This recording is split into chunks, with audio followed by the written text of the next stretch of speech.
Vanessa Redgrave obviously needs no introduction. I'm going to give her a short introduction because she's also incredibly modest. So if I go on too much, I know she will tell me to shut up. So it's been very short.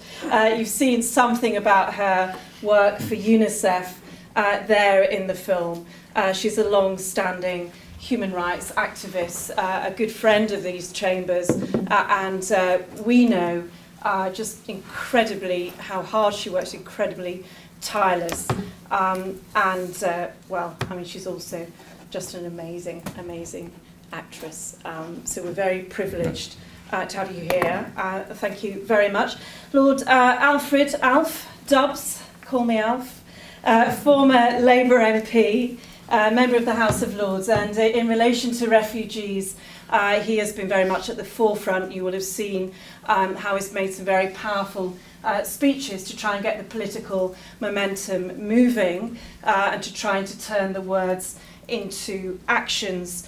He's been one of the foremost advocates, certainly for at least the last 20 years, for refugees, but very much has been in our consciousness because it was he who proposed the amendment to the immigration bill, as you saw referred to in that film. We have Steve Cragg, QC. Perhaps that was a little harsh to say he's the only one you won't have heard of, because I'm sure a lot of you have. Sorry, Steve. We are good friends. It's all right. He's the Secretary of the Bar Human Rights Committee. He's a very well-known QC in public international law, human rights law, and a whole range of areas. I've had the privilege of working with Steve, training in child rights in Nigeria, and also he's here specifically because he, together with Gronya Mellon, who's another member of our executives here, they went to the refugee camps in Calais and produced a report on behalf of the Bar Human Rights Committee in relation to the conditions in those camps, and they were specifically focusing on police violence in relation to the refugees, and specifically in relation to children. I then wrote an article in The Guardian after that, looking at the position of children, very much drawing from the work in child rights that I've been doing on behalf of BHRC since around 2009. So those are the introductions. Perhaps first of all, if I could ask Alf Dubs, please.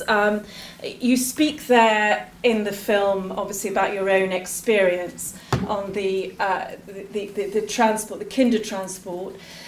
Was there a moment, was there a particular story out of all these stories from the refugees that resonated with you and made that connection to what happened to the refugees post-World War II? Was there one particular turning point that you saw that link, or was it for you always there?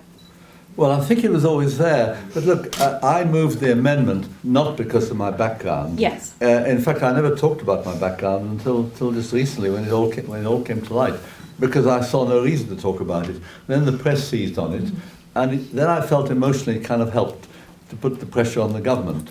But the logic of the amendment has nothing to do with my background, but emotionally, obviously, I've invested something in it. So I suppose it made me feel more emotional. But I kept saying, I'm not doing this just because of my past. I'm doing it because it is the right thing to do today.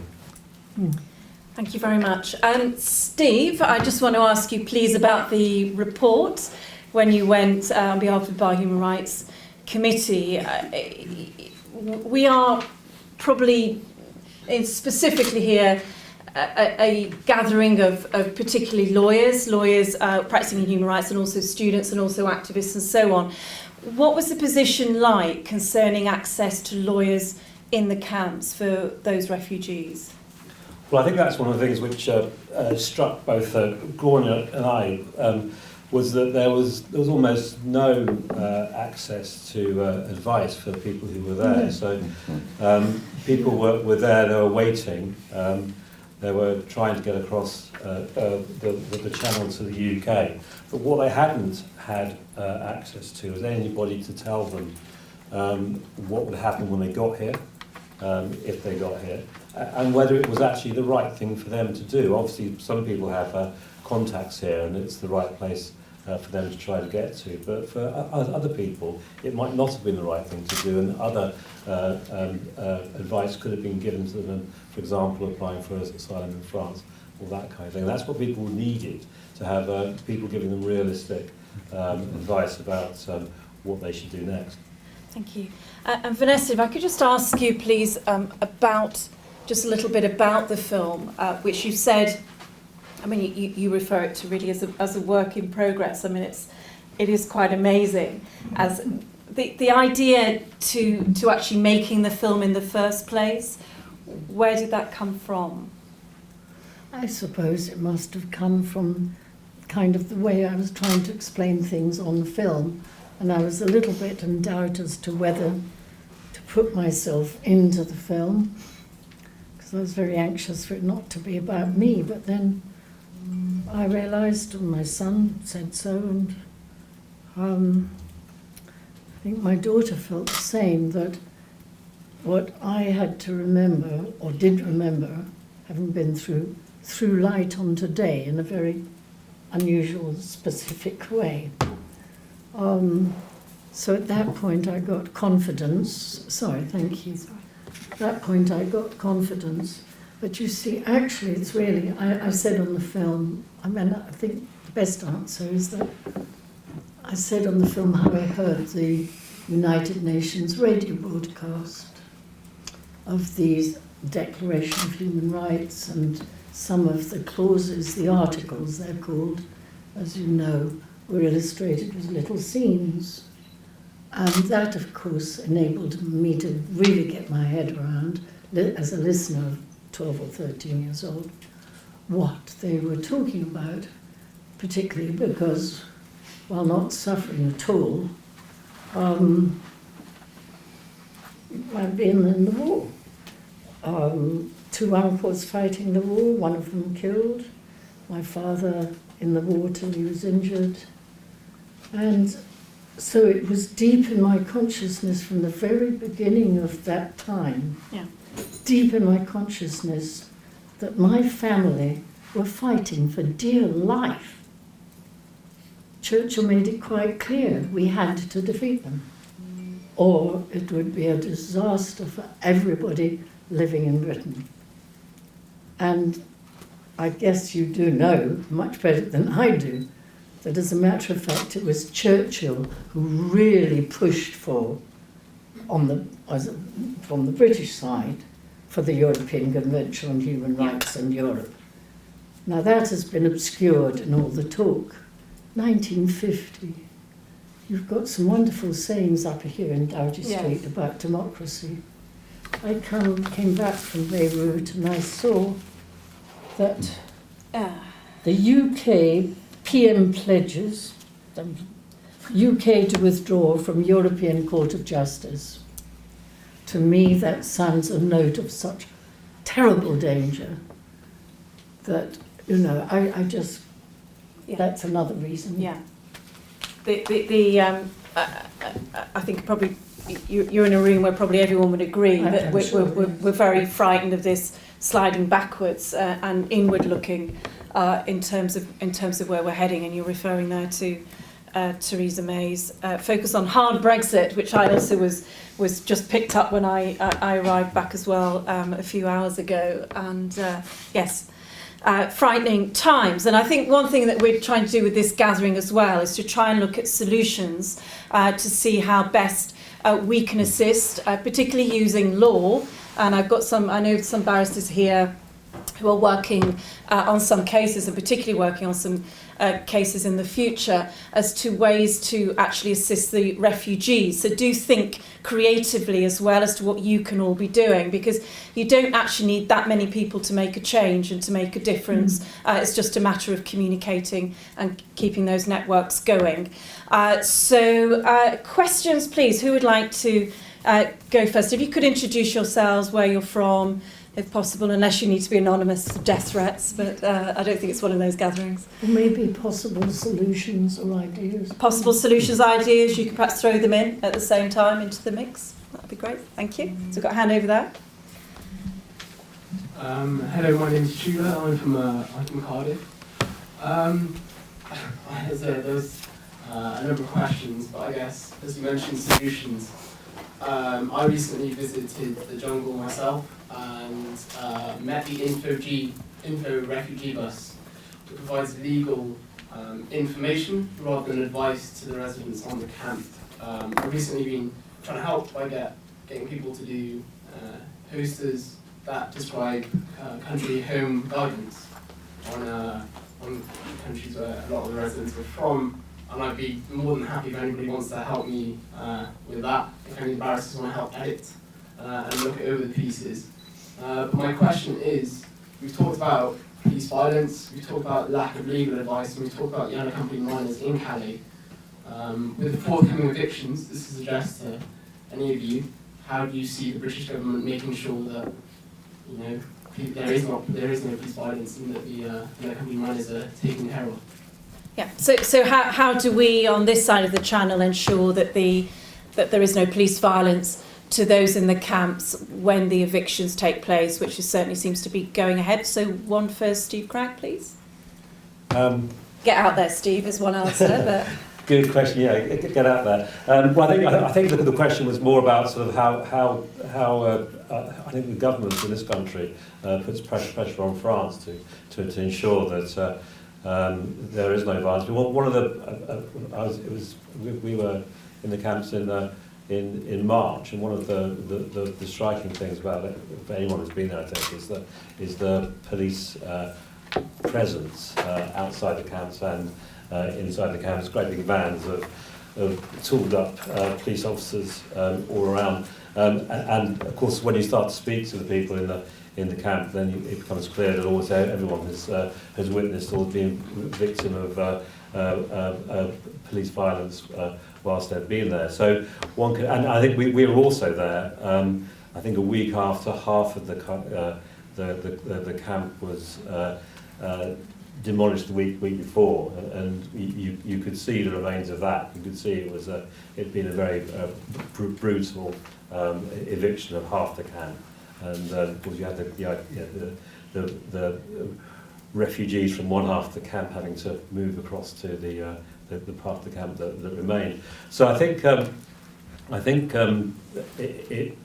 if you're a betting person, you would say that it's likely when the camp is closed, it is not going to be a peaceful event. It's going to be done in a way which doesn't take into account human rights of the people who are there, and is done at a time which causes people the greatest amount of inconvenience and stress and trauma. We talk about trauma, having your home evicted by the police, armed with tear gas and that kind of thing, must be one of the most traumatic things that can happen to you. And so I think the British government should do all it can do to put pressure on the French government to say this has to be done in a peaceful way. Of course, that's just words, and that might not be enough. Journalists need to be there, activists need to be there, legal observers need to be there as well, and to do all they can as well to ensure that if the camp is closed, it's done in a way which respects the rights of, as far as possible, of the people who actually live there at the moment, for whom it is their home.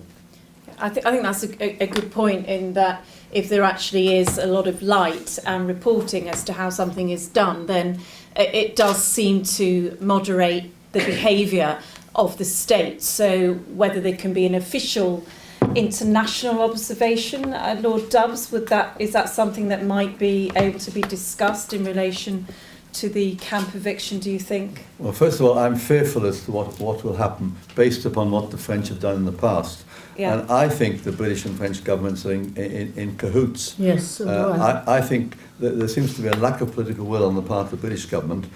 When the amendment was passed, I was assured both privately by a minister and publicly that the government would accept the letter and the spirit of the amendment. And they just haven't done it. I think they've not been honest about this. They've not done it.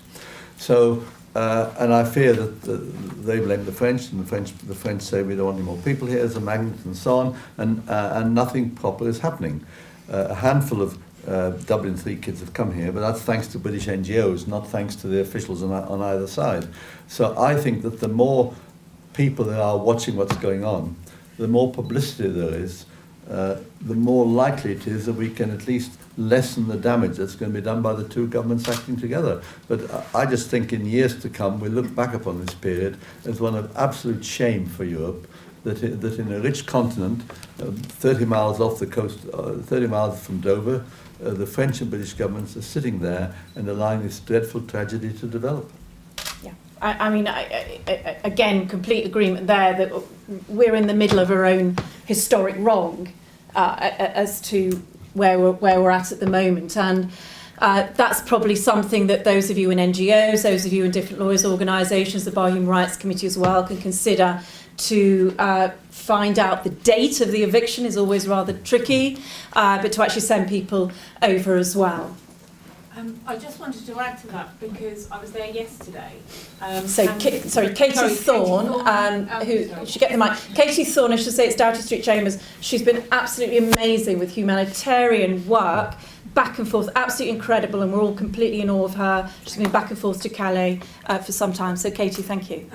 Just what I wanted to say was that I was there yesterday, and the word in the camp and with the volunteers is that the week is going to be the 17th of October. So I'd be really keen to try and help organise some sort of official observing of some kind. I don't know what it would look like, but I'd really be keen to help with that. Great. So Clive Baldwin, who's just next to Katie, just while we're there, could we just bring in just Clive on that one. Okay. Sorry, was it what I missed? Thank you. Clive Baldwin, Human Rights Watch, and thank you for a wonderful film. And my question is more perhaps a request for advice. As a global organisation, we are often struck by just how massive the refugee movements are today, as they've gone on for decades. And you're in countries like Lebanon and Kenya, Tunisia, even where the number of refugees are in the millions, let alone the internally displaced. And yet, how do we get this message across in the UK that what is happening in the UK is such a small part of that?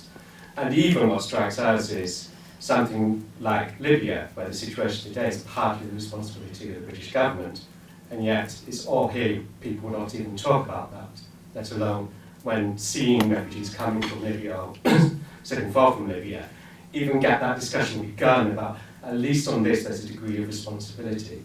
So it's more, how do we get the message across? Is it through media? Is it through something else like films? Thank you. Thank you, Clive. I'm going to bring Vanessa in just on the last question on pressurising on governments, and that might be something, I don't know, Vanessa, have you had any success with the state? No, I'm going to answer, if I may. Answer your own question, whatever you like. What can we do? Because that's what we were asked. Yeah. And I agree with what Alf was saying, as I just said, that the governments are in cahoots. Of course they are. Yeah. Well, if I had an easy answer, we wouldn't be here, would we? We'd be out there. We'd be out there doing it. I've got some suggestions. Have you? Well, I'm sure you have. Well, I want to listen to yours. Yeah. Look, I feel desperately frustrated because, you know, in one sense, we've done it all. We've got local groups organised. We've got Vanessa taking the lead with a film. All over the country, there are people saying we've got to do something. And I think whatever public opinion says about refugees generally or migrants, which I dislike, but it's there, they're not saying that about child refugees. So we've really got public opinion on our side. And I think it's absolutely shocking that so little is happening. Now look, we've tried everything. We've amended the legislation. God knows I've had 3, 5, I met the Home Secretary, Minister Theresa May, twice, both at her request. And I'm afraid government charm doesn't help very much. Government charm would be good if it was backed up by something positive, but it isn't. It's just fine words. She asked me to withdraw the amendment at one point, and I said, no, I can't. I feel deathly frustrated. I think we've just got to keep the pressure going. We've got to keep the pressure going and let sensible voices speak out and say, look, in Turkey there are 2 million, refugees in Jordan, they're 1.5, in Lebanon about 1 million, so 2, 3, 4.5 to 5 million refugees in the region, and we're quibbling about a few hundred or a few thousand. I think it's a disgrace. We've got to say that, and we've got to say it and keep the pressure going. We've got an amendment down to the Children and Social Work Bill. It's a way of highlighting the issue. It's actually about what we should be doing when some of them get here. But I think we've got to keep the pressure going, see what's happening, and speak out. And keep the pressure. If any of you live in a constituency where there's a Tory MP, please put pen to paper and tell them. You've probably done it already. But please keep the pressure going in every possible way. We've got to make it such that the government can't go on doing nothing. I'm sorry, that's not a very good answer. If I thought marching on Whitehall would do it, I'd say let's all go and march on Whitehall now. But it's very frustrating because in a sense, in a textbook sense, we've done all the things. Met ministers, told them, raised it, I've asked questions, we've had debates on it and so on. And yet it all seems to be like water off a duck's back. Must be frustrating. I'm going to bring Vanessa in for a few of her suggestions. Vanessa, do we march on Whitehall this evening? What do we do? No. Don't let's put it like that. We're past that. I'm not saying we never should or never will again. But the situation has got past that. They don't care how many people march on Whitehall. It's important that people do, but they don't care. And it's about time people woke up and realised they don't care. My thoughts are just small, but they're part of putting into the pot. I do wonder if every QC here, I'm saying there may be all sorts of reasons why not, but if every QC here could organise with 2 lawyers to come down to Calais and take whatever information they can to help, which means is important because you realise they're going to be swept off. Hollande says he's going to sweep them off to I forget how many centres around France. I think he said 37, maybe it was 47 or 87. They're going to be swept off. And nobody will know where they've gone, and it will be virtually impossible for a long time to get to the children who have legally top rights and the Dubs Amendment children, which our government has deliberately delayed and kept them there while they get every kind of illness and some of them get killed. Our government is responsible for death, and we need to just keep that inside ourselves, knowing that that's true. I tell you, to me, I feel that if you could do that, that would be a very simple, practical help, because the volunteers are doing whatever they can, but, QCs and lawyers can do that better, because that can go towards courts, that can be given to French lawyers, that can be given to the French NGOs. It's just something that occurs to me that to put to your minds. And the other, it's children. That's what the film is trying to say. It's children. And the other thing that occurs to my mind, long ago, I think it was like 1986 or something, 1986, the Rose Theatre, the famous remains of the Rose Theatre came to light. Mrs. Thatcher was in government, and a lot of people from all over the world came to say, preserve these remains. Of course, and us UK actors and so on. But the government wasn't going to have any of that. And so the bulldozers were all lining up outside this mud pit. And a wonderful actress called Dame Peggy Ashcroft sat down in the mud, and the bulldozers didn't dare come across her. So, sometimes you have to do things like that.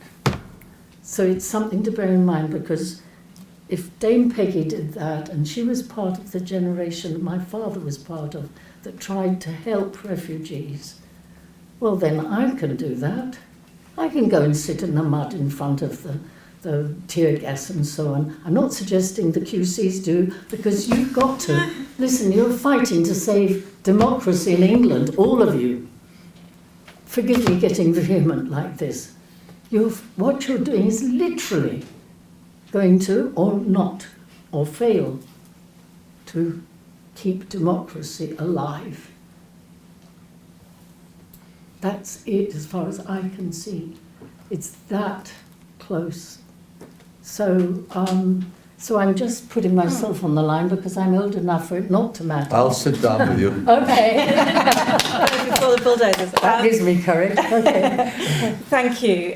So if I can, there's a few hands up. So if I can just start with you, sir, and then at the back. So at the back, and then coming forward, I'll come to you next, and then we had, I think, Margaret on the left, and then over here, and then going backwards that way. So I'm going to take, if I could just take 3, 4 together, so we can pass along, otherwise we won't get through. Sure. Hi, my name is Christian Weaver. Just finished the BPCC at Nottingham Law School. A really great film, thank you. My question was, in the film, it spoke a lot about the trauma that those coming across face. I wondered what provisions you guys felt should be in place to address that, and whether you think government can play a role in that, and also NGOs and even lawyers, and what role they can play. Thank you. Okay, so on to the next question, thank you. Hi, I'm Abdullah Kamail, the Reuters Foundation. I was wondering, my question is if there is a specific measure that you would like this government to see this government take to address the crisis, and that you think this movie bringing up, let's say, our past refugee history and quoting Shakespeare can help achieve. Yep, thank you. So I don't think I got that question. I'll summarise Okay, them. I'll summarise them, don't worry. So next question. Yep, Margaret. I'm Margaret. I'm not talking as a lawyer, although I'm supposed to be a sort of lawyer. I want to offer a completely different solution. I'm older than Alf Dubs and I'm older than Vanessa, so I remember everything before the war and the Kindertransport. I'm terribly concerned about the thousands of children. We cannot allow a lost generation to grow up, not just all over Europe. And I got this solution, but I want local councils here, and I think the UK can lead in it. All over Europe, there are older people like me, often widows, who are the ones who got empty nests, big houses, time, resources, experience.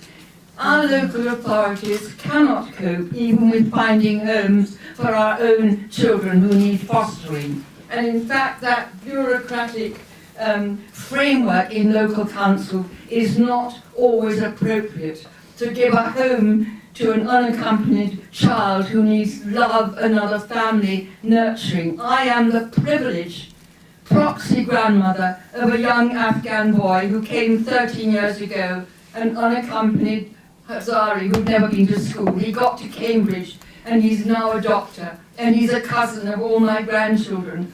And I just want one local authority. I tried my own through Andy Slaughter, Hammersmith and Fulham, to actually advertise and screen very carefully. We're not all gaga. I'm 84, but I'm going to Istanbul tomorrow. I'm still quite strong. There are lots of You'd be good in front of the bulldozer. homes. Can we think about this? All over Europe, there are older people who could actually take in these children. Thank you. Thank you very much.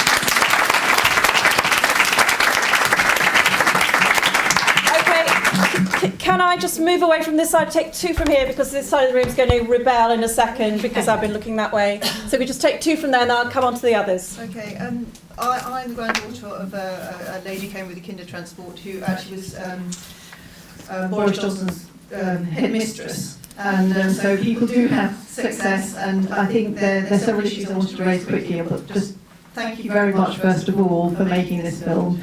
Thank you. I think one of the things is, you're very right, and I feel that too, we are on the brink of losing a democracy, and words like swarm really, really do worry me and worry everybody.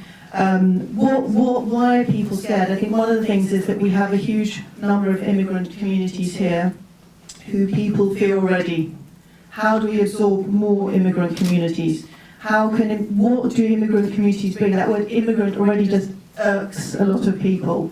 So when you see there are going to be more people coming in, what are they going to do? We have to show that. Don't be scared of that. People can be integrated and they can help us. And the other thing I was wondering that may help people and the media, I think the media have got a lot to responsible for, the difference between political refugees who are escaping war and economic migrants. Because when you watch programmes, it seems like, oh, there's so many economic migrants here trying to take advantage of this country. And I think clarifying the distinction between people who are dying and people who are trying to look for a better life would help the average person understand the plight. Thank you. So we just one more from this side, and then I'm going to summarise. I think the no. Yep. One second. Hi, my name is Leila, and I'm a former child refugee. I wanted to ask about international law and the international community and where it stands. Wouldn't it be better to combine all the legal brains, political activists, to do something at the root? Yep. Instead of like each country doing something. Yep. Okay. Thank you. Right. Everyone will have a chance. I'll try and move this along a little bit better. So we have questions as to how do we deal with suggestions for dealing with the trauma of those within the camps that particularly probably, well, I'm selecting the children. We can see there's obvious trauma that children would suffer, but what provisions should be made there? We then have the next question of what specific measure are we asking governments to take, and how might this movie help?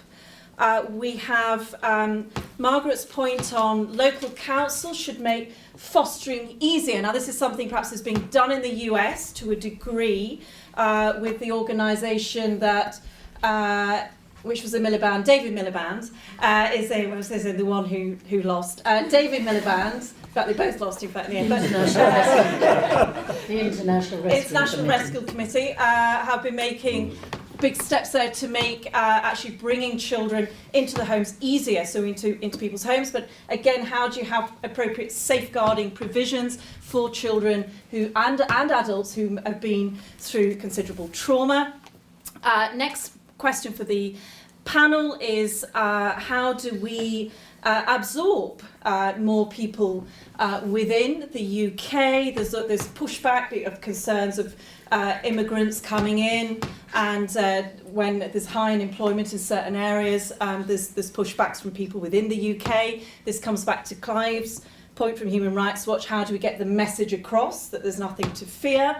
And finally, lawyers, why are lawyers working separately within different countries? Can't they come together and join up better in international law, which really is meant to have no boundaries? So can I start? Who would like to start first on the panel? Can I start? Volunteers, start with Steve. Have a go at those. Right. Well, first of all, I think help in Calais and the children who are there. I think the important thing is it needs organisation, and there's people here who know more about what's going on, more about how things are being organised there at the moment. That's what it needs. So people who go over there know what they're doing, why they're doing it, and they've got an aim. And I think there's lots of groups who are organising that. So every QC taking 2 lawyers is a very good idea, but it needs to be organised. They need to know what they're doing, why they're doing it, and what the results are. Well, you can organise that. We can indeed.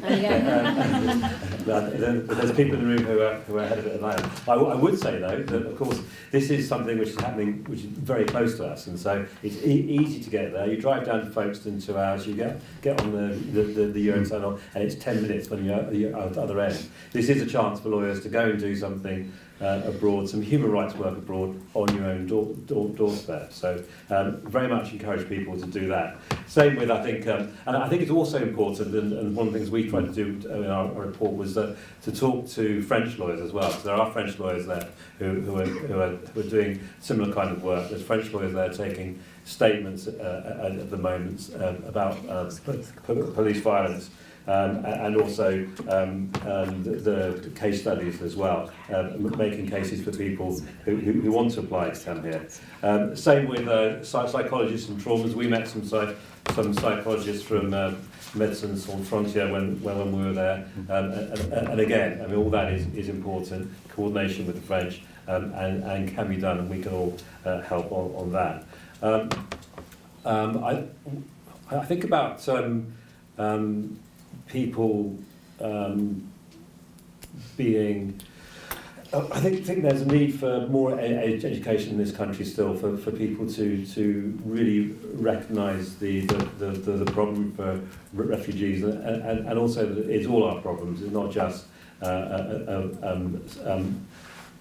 other countries in Europe and their problems. One of the things I read recently, a Kent MP went across to Calais, I think, last week, and there were some pictures in his local newspaper saying he'd been there and seen what's happening and what he thought should be done. The comments underneath the article, every single one, was what's he doing there, why has he gone there, why isn't he doing work in his own constituency, looking after people who are here already.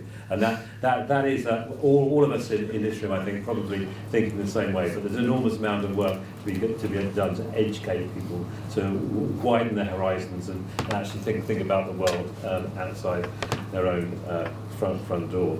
I think probably the last thing that I probably want to talk about is international law. International law, again, there's people in this room who know more about international law. One of the problems with international law is enforcing it. The international law is there, the UN Convention on the Rights of the Child is there, the UN Convention on the Rights of Refugees is there as well. Enforcing it on an international scale is incredibly difficult. It takes an incredibly long time, but of course it should be done. It should be given more teeth. Okay, I think I'll stop. I'm going to come on to Vanessa, because I think she also wants to pick up on the MP point, the criticism, why wasn't he doing more in his own constituency, what's he doing in France, he should be working in his own constituency. Only a tiny moment, because I'm longing to hear what Alf has got to say. It's all right, don't worry. To say. First of all, please remember, Stephen, and anybody here who's forgotten the fact, our press are owned by a handful. And that handful has substantial interests at stake. As Alf said in the movie, the press has a vital role to play on the question of refugees and on most of the important questions that face and involve the lives of every single person in this country. Local papers are no exception. So do you think they didn't organise to make sure that there were at least 6 people who could be found, or invented, my dear? You know, I think you're still a sweetheart and you've forgotten what the real... Steve's not a sweetheart, I can tell you that. Okay. Well, whatever you are, it's organised, darling. It's organised, sorry to talk in that stupid patronising way, but it is organised. The other thing I wanted to say about international law is I think I'm the only person who isn't a lawyer, and No, me. I'm not a lawyer. It's two of you who've read it, right?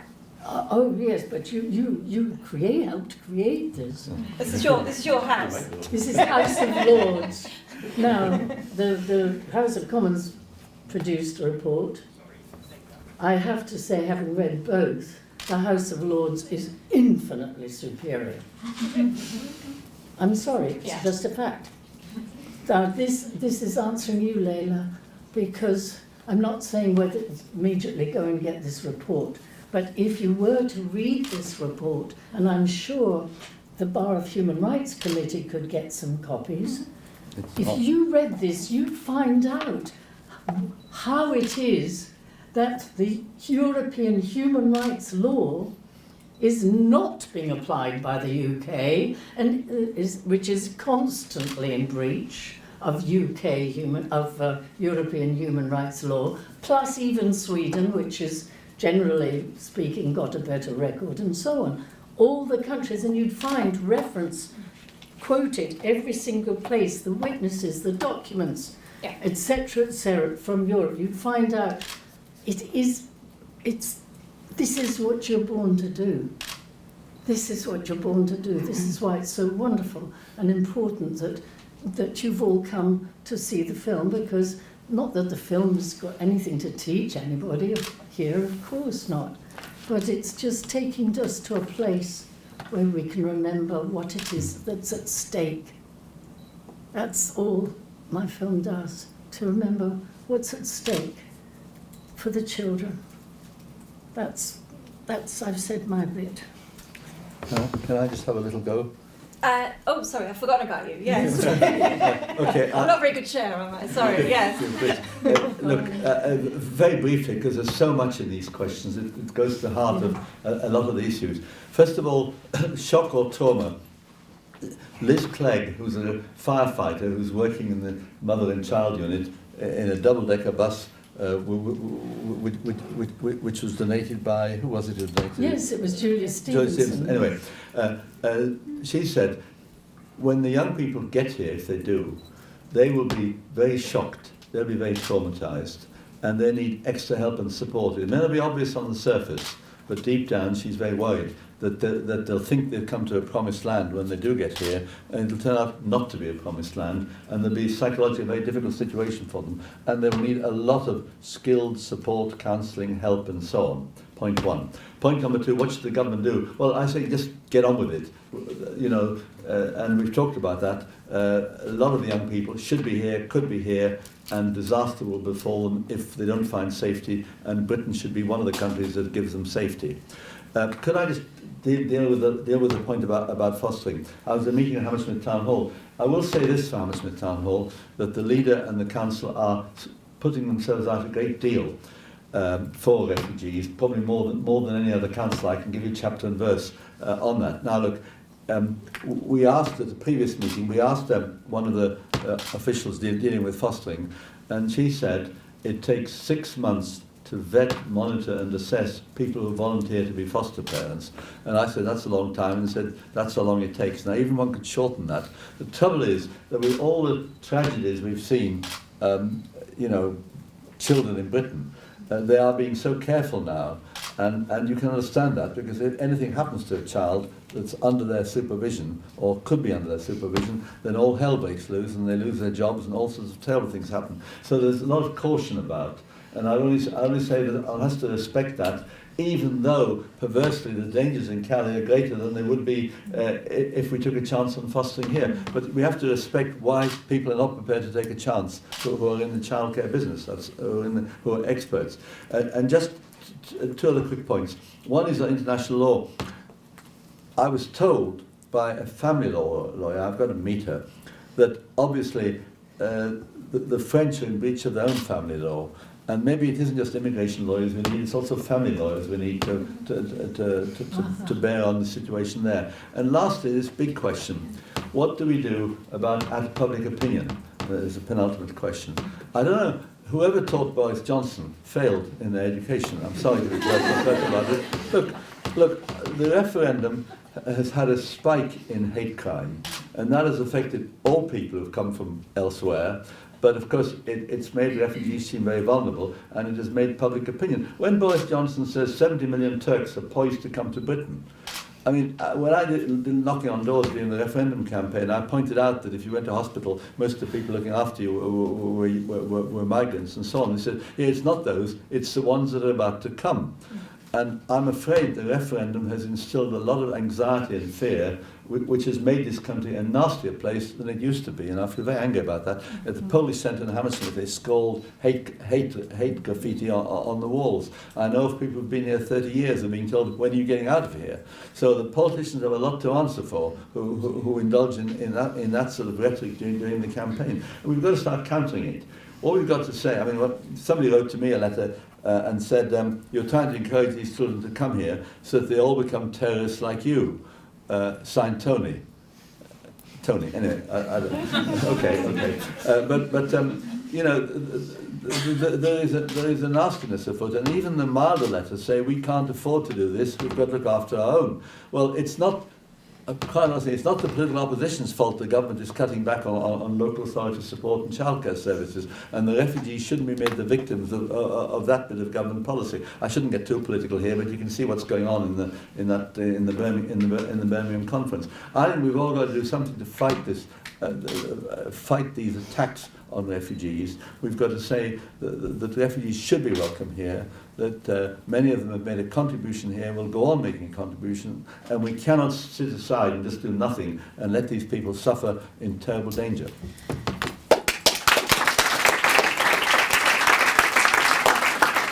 Right, so questions. We've got a very passionate potential question at the back of the room because he keeps putting his hand up and catching my eye. So I'm going to start with you, sir, at the back, and then I'm going to come forward. Apologies, I've missed you previously. My name is Dragan Nasic, I work for UNICEF. I would like to pay tribute to Vanessa, who has been our Bluefield ambassador for 21 years. And I would like to congratulate you on this film, which is not just moving, but also powerful, more powerful than any data statistics. UNICEF published a report the other day about the scale of the refugee crisis, more than 50 million of them, and majority of them are children. And I think your movie shows best the scale, the depth of the tragedy, but also the failure of the international community to respond.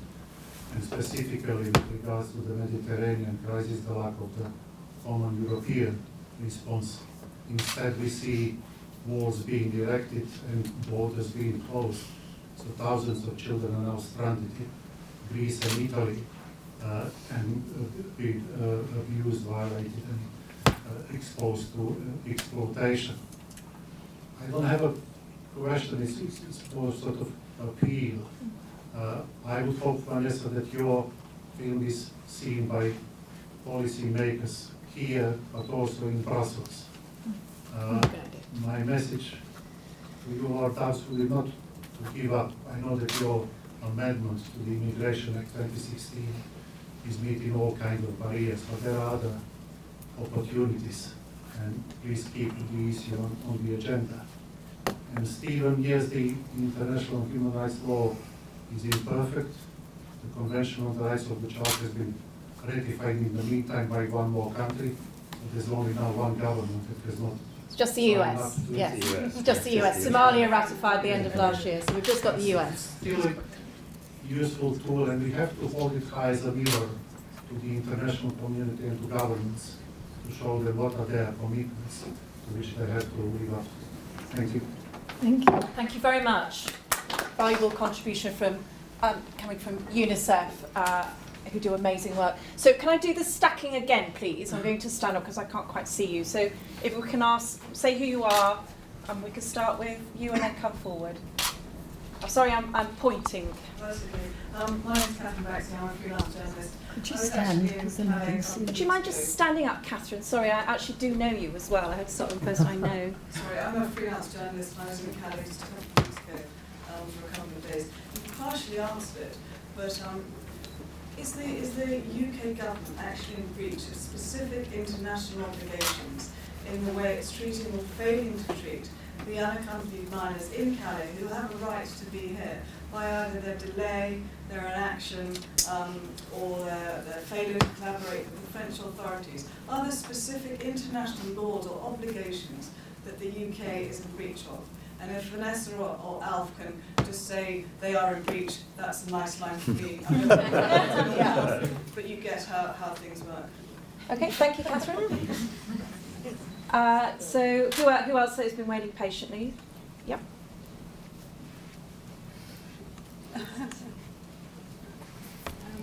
Hello, I'm Anna. I studied human rights law at Queen Mary, and actually I have 2 points I want to raise.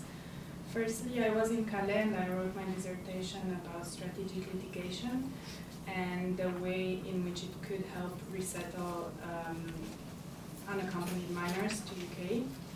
And I was wondering, because we had the first decision of the court which stated that 4 migrants would be allowed to be resettled, and they were resettled to the UK, and then we had the appeal, and the appeal went terribly wrong. So what is there to do? And the second point, also to Calais, about the eviction date, I was thinking that we could actually also talk with the Rights Data Project. The what? The Rights Data Project. Rights Data Project. I think young people are doing, and they are measuring and taking data from Calais, and I think that might be useful. Yeah, I think we referred to their statistics in our Bar Human Rights Committee report, in fact, so their report is very useful. Just moving forward, I think we've taken another 2 questions.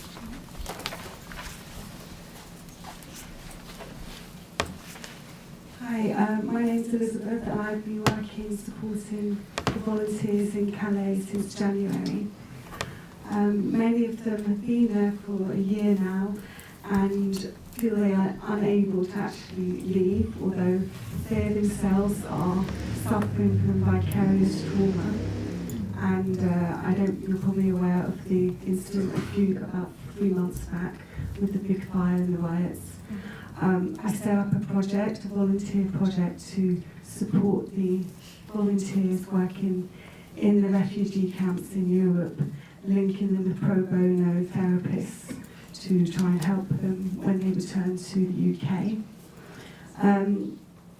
My question is really to you guys about what message would you have, or do you have, for the volunteers? I know you've mentioned NSF and Save the Children, but I'm really talking about these volunteers, these young activists who've been there, some of them for over a year, at great personal and financial sacrifice. And what message would you have that I could convey to them for the work that they've done? Thank you. Can we just take another question? Hi, my name is Vicky, I'm a teacher in Islington. I was just wondering, as government... We can't quite see you. Would you mind standing up? Sorry, thank you. As the government seems to have shown a total lack of leadership, either through a lack of talent or cynicism, is there a specific committee in Parliament that's looking into our refugee response, either through the investigation of whether the British government is a violation of its human rights obligations, or through, how we could set up fostering services for refugee children? Okay, thank you. So, thank you very much, everyone, for the questions. Is there a specific UN right that the UK has ratified to either of those two treaties, the 1951, 1954 treaty, which is statelessness, that we can say the UK is breaching? Linked to that is the unaccompanied minors case here. I'm looking at Laura Dubinsky. I don't know if she can assist on strategy around that, appeal, or anything she can say about that judgment, if she can help us. She might not be able to, in which case I thoroughly respect it, but some of the barristers at Doughty Street were working on that case you're referring to. Then, very important, what message for those people who are just the absolute unsung heroes, who were out there for a year, a short time. I've already referred to Katie Thorne as well from our chambers. What message can Elizabeth take back to those volunteers in Calais? And is there any specific committee that deals with the refugees in Parliament? And I think that was it. In summary, do give me a prod. Have I pretty much summarised? Yep. Okay, so can I ask, perhaps Lord Dubs, would you like to start? Alf, call me Alf. Sorry, would you like to start, please? Thank you. Well, look, I do. I don't like titles. I know. Okay, I've tried to abolish them, but that's a debate for another day. In fact, I think the Lord should be elected and all that, but maybe that's going too far for this topic. Okay, look, there's no one committee at the moment, but there's been the Select Committee in the Lords, Children in Crisis, Unaccompanied Migrant Children in the EU, which Vanessa has talked about. There's also been a committee in the Commons. You should be able to get those on the internet. Then we had the immigration bill where we spoke. There's a children and social work bill coming up. I've got an amendment down together with the Bishop of Durham about the safeguarding of unaccompanied refugee children. That's any that get to the UK. There are questions most weeks about it. There's a lot of pressure, but the government seems to be impervious to that pressure. So we've got to find other ways. I think parliamentary pressure's there, but unless we can get more support in the country as a whole, and the sort of support you can provide, I'm afraid the government would just say, well, he would say that, wouldn't he? And I'm afraid they're giving us a bit of a brush off, and I'm very angry about it, because I think they've lied. They've actually lied in saying what they would do. So there's a lot of parliamentary work going on, but as I repeat, if any of you have a Conservative MP, please write to them and get them to support these issues. Should I just go on very quickly with the others? Or, please. First of all, don't give up. No, I mean, I promise I won't give up, and a lot of us won't give up, because in Parliament, what we've got to do is to keep at it, and I assure you, we do that. We had a debate at the Labour Party conference, which was actually quite a good debate, which raised all these issues, but then nobody pays much attention to the party conferences very much.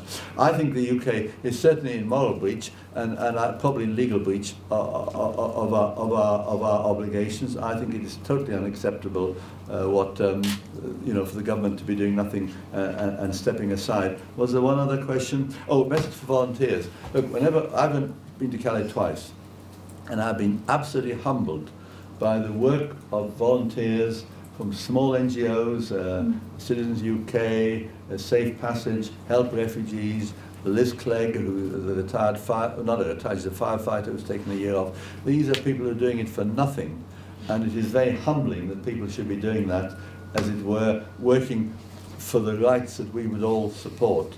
And I think we have to give them as much praise and credit as we can. I think they're doing a fantastic job. I'm not sure words will do very much. All I can say is that I've stood up in Parliament and said so, and I've said it in those words. What wonderful people there are there, how humbling it is, and in a world where £1 million bonuses in the city seem to be the headlines, these people are doing it for nothing, and they're doing it for the sake of a decent European society, and I think that's terrific. Thank you. Vanessa? Well, Alf said everything. I'm not an authority. Excuse me.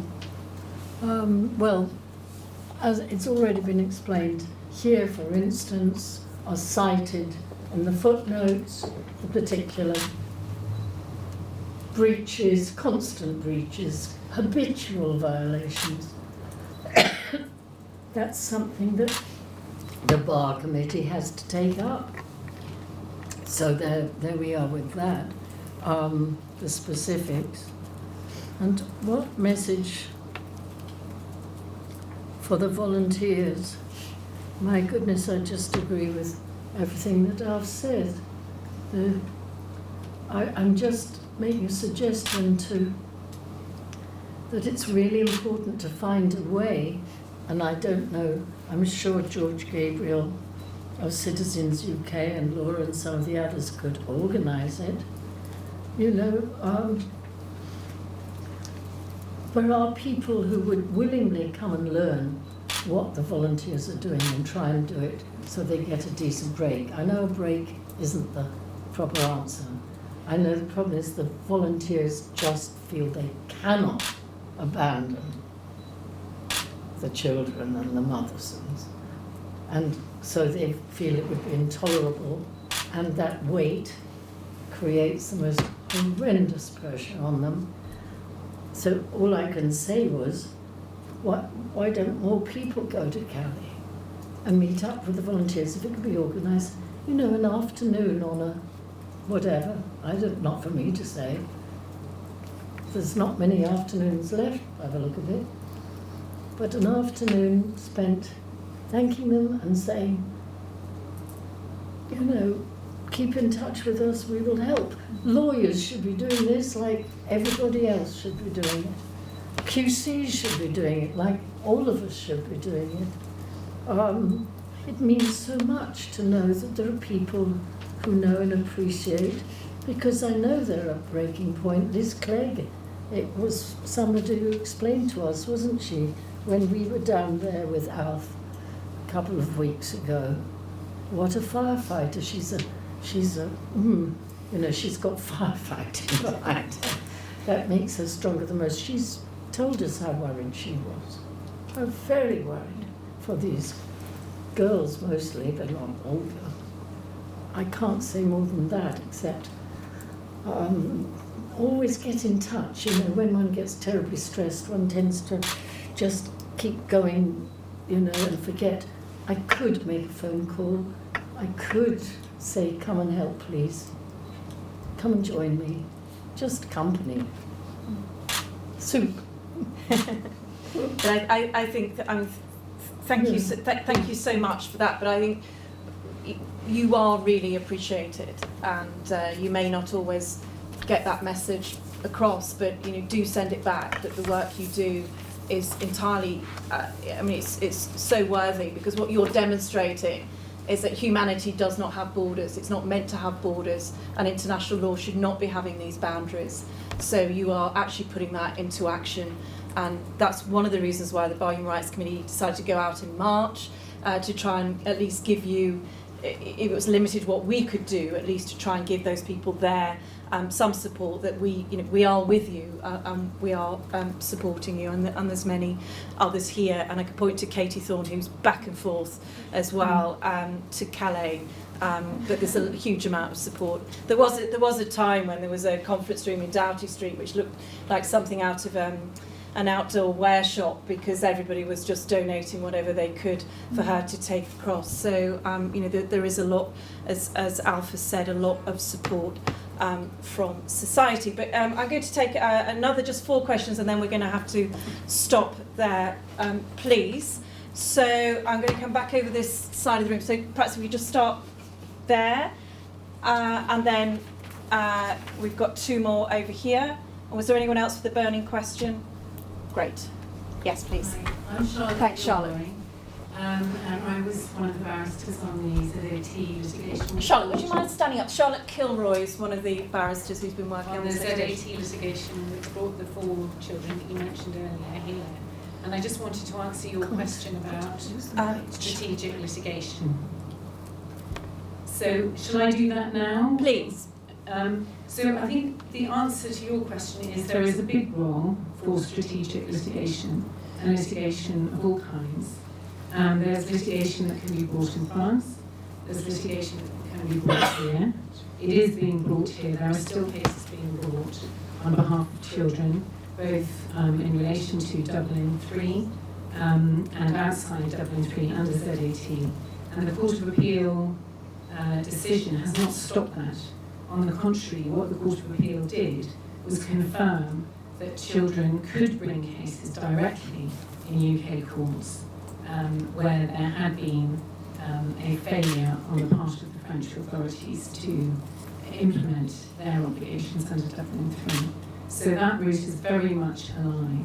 And it's important to remember as well that the Court of Appeal did not decide that the upper tribunal had made the wrong decision in relation to those 4 children. They expressly declined to do that, and the indications from their judgment are that they thought the upper tribunal had made the right decision, but they couldn't be absolutely sure. But because the Secretary of State had decided not to return them anyway, they didn't send it back for the upper tribunal to decide again, applying the correct legal test. So I think the message I really want to give is that there are no doors that are closed. On the contrary, doors are open to litigation, and those lawyers with expertise, with determination, commitment and perseverance can achieve results, and they should attempt to do so if they want. Can I ask? Yep. Question coming to you, Charlotte, so if you can just hold on to the mic for a second. Just a quick question. I presume some funds are needed. Should you launch an appeal, and then there's people like me who will help raise some money, because it can't all be done for free all the time, and it's going to get more intensive, I would imagine. Well, I think there are all sorts of different types of litigation that can be brought, and certainly some types will need funding from donations. Other types, like the ZAT litigation on behalf of individuals, can be funded by legal aid, and that's how those cases were funded. In France, I understand that the position there, one of the big problems there is that legal aid is not available for certain stages of the litigation and advice process. So there is a role for financial contribution at that stage, and I think that's something that is still an area to be explored. Thank you. Thank you. Well, that's very, very useful, practical suggestions. Amazing work Charlotte and Laura have been doing in Chambers. So, where were we? Over here. Thank you. So, gentleman, second row on the left. Hi, Tony Fisher. I'm the chair of the Human Rights Committee at the Law Society. And it's a question really for Stephen. It's about remedies, and we talk about international remedies and how difficult and slow they can be. But it's confusing me why there's not more evidence of French domestic remedies being pursued for safeguarding children who are in these camps.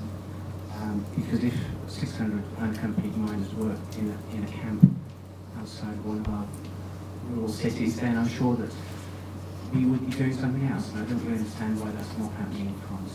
And is there anything we can do to collaborate with lawyers in France in order to help make that happen? No, I think that's a good point actually. And when I was thinking about what cases could be brought last week, my first thought was that if there was a camp like this actually in the UK with children in the state they are in the UK, then there'd be lawyers all over it like a rash. And doing cases all the time. I understand there are some French lawyers who are taking cases on, and I think there are probably people in the room who know more than I do. I've certainly seen email correspondence with French lawyers who are bringing cases based on children's rights in the courts in France to try and prevent evictions going ahead. But also, I mean, I would have thought that in the UK again, children who are living rough, who don't have access to social workers, don't have access to proper food, don't have access to school. Again, you'd be breaking almost all the rights that children could possibly have. The UN Convention, the rights to child is the welfare of children must be a paramount consideration. And so there would seem to be a lot more that French law could do, because essentially the human rights law in France is the same as it is here. A lot more the French lawyers could do. If there may be people here who know more about what's happening. Can I just open that up, Yeah. Steve? I don't know if anyone's got any other. I'm looking slightly at Grenier. I don't want to put you on the spot, but I have done. Do you know anything about any other French lawyers who might be taking any cases? Well, I think the French lawyers have been quite active, but it was difficult for us to ascertain on the mission the extent to which it was joined up and the extent to which it related specifically to children. But certainly on the police violence point, a number of the cases that we detail in the report have been progressed internally, both to the equivalent of the police ombudsman and through, in a number of cases, to prosecutions. But one of the problems we found was following up in terms of what happened to those individual cases. Some of them, including children, as Vanessa indicated, moved on or simply got lost through the system. So it has been difficult to follow up on, but there certainly is evidence, including, as I understand it, in relation to the upcoming eviction at a French level. So I think one of the things we could think about is assisting with that in whatever way possible. Thank you. Just final two questions, please. So at the back, and I think we have one other. Is there any others this side of the room? No? Okay, thank you. Hello, my name is Alejandra, and I did not study law, I studied political science. But just to add to the discussion, especially regarding the media and public opinion, I just wondered, while we can promote justice and respect for human rights, but the international economic narrative of capitalism continues to exist that primes the rationale of cost-benefit, which is how governments make decisions. The Declaration of Human Rights cannot and will not be able to be fully enforced. I even dare to say that the Universal Declaration of Human Rights is, in a way, socialist, because it does say that we were all born equal, we all have the right to education, we all have the right to health and shelter, regardless of who you are, what race you are, which country you come from, just because you are a human being. In that sense, saying socialism today in the 21st century, many slag that term away because out of fear or because they find it not apt for today's rationality.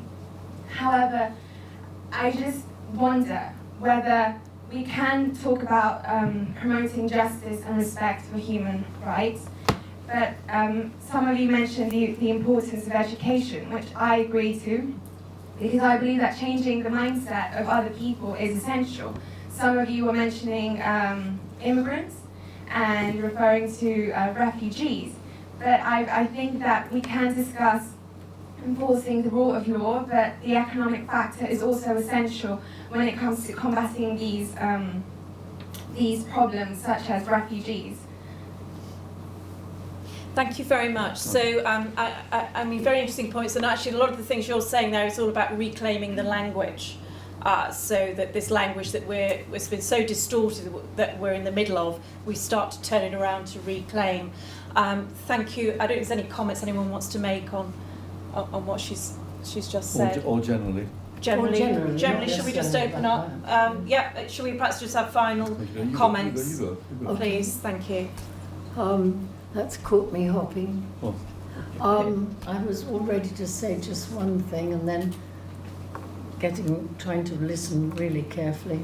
I lost it, which is why I funked out and said, Alf, you go ahead. Should we bring Alf in and allow you to collect your... Or forget what I... No, never forget. We can't have that. Alf, over to you. Look, can I just thank you all for, or the Human Rights Committee of the Bar Council for doing this. I think it's been one of the best discussions that I've taken part in, and I very much appreciate that. I'm just going to say one thing against all of us, if I can. Somebody said to me, this is very good, but why did you talk to the Women's Institute?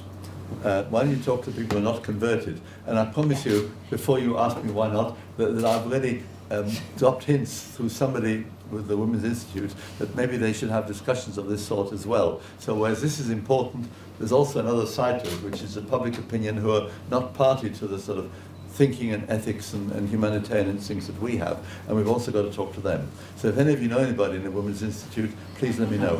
Thank you. Steve? Well, I think I was just going to say, I mean, going on what Alf was saying, I don't think in this room the audience is mostly people who are just here to support it because they think it's the right thing to support. The vast majority of people in this room can do something, and that's what I'd say is this is something you can get involved in. It's something you can do something about if you're a lawyer, if you're a student. I was going to mention, I think it was mentioned before, but the data, what's it called? The Refugee Rights Data Project. So you go on their website, students been involved in that, lots of really good reports which have been produced from the sites. But I think that's the message from me, is that everyone in this room can actually do something rather than just agreeing with the sentiments of heard this evening. Thank you. Well, Vanessa? everybody hasn't been to Calais, have you? I only went recently, hooray, because Alf organised it. I've been to other places and other camps and just as squalid, but Calais is our responsibility, and if we're not shaping up with that, then it's really words. So Hamlet said words, words, words, words. I do think, Alf, you're right, I do think it's a very good discussion, but I just wanted to appeal for all of your help in one sense, because, you know, we could help litigations, but you're the ones who know how to focus and to get there. What? This government has to be challenged where it is very vulnerable, as well as in publicity ways, and as well as in personal ways.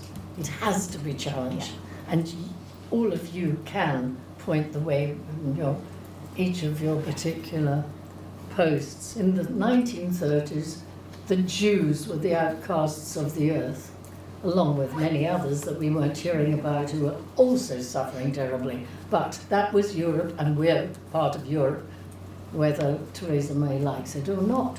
Yeah. The point is, now it's the Muslims. It's racism through and through is involved, because how did the war start? That's not for me to give a lecture about. The animosity, and a lot of it's just ignorance, a lot of it's been worked on constantly by this media, including the local Kent paper, Stephen. It's organised. People don't meet each other in the morning and decide, yes, this is the lie. What do you think the Daily Mail is doing? It's got its Kent outposts. Do you know what I'm talking about? That's how horrifying and dangerous it is. So I'm just thanking also, like Alf did, all of you so much. And Dragan, yes, I'd like to take the film to Brussels before we lose all our English MEPs. Yes. Okay. Before we lose English as a language as well, so we need to get that. That was a fantastic suggestion. Thank you so much. Can you join me, please, in thanking our panel?